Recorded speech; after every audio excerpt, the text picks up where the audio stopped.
നിങ്ങളിലേക്ക് സ്വർണ്ണവില കൃത്യമായി എത്തിക്കുന്ന ഈ ചാനൽ സബ്സ്ക്രൈബ് ചെയ്യാനും നോട്ടിഫിക്കേഷൻ ലഭിക്കുവാനായി ബെല്ലൈക്കൺ അമർത്താനും മറക്കരുത്.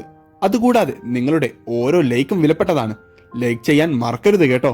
സ്വർണം വാങ്ങാനുള്ളവർക്കും വിൽക്കാനുള്ളവർക്കും ഒരുപോലെ പ്രതീക്ഷ നൽകിയ മാസമായിരുന്നു ഇത്. കാരണം നല്ല രീതിയിൽ കുറവും അതുപോലെ തന്നെ വർധനവും ഈ മാസത്തിൽ തന്നെയാണ് രേഖപ്പെടുത്തിയത്.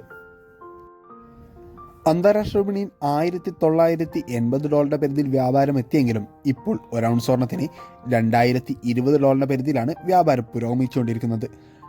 24 ക്യാരറ്റ് സ്വർണ്ണവില ഗ്രാമിന് 6150 രൂപയിലാണ് വ്യാപാരം നടക്കുന്നത്. ഇന്ന് 22 ക്യാരറ്റ് സ്വർണ്ണവില ഗ്രാമിന് 5730 രൂപയും പവന് 45,840 രൂപയിലുമാണ് വ്യാപാരം പുരോഗമിച്ചുകൊണ്ടിരിക്കുന്നത്. വിപണിയിലെ അപ്ഡേറ്റ്സുകൾക്കായി ചാനൽ സബ്സ്ക്രൈബ് ചെയ്യാൻ മറക്കരുത്.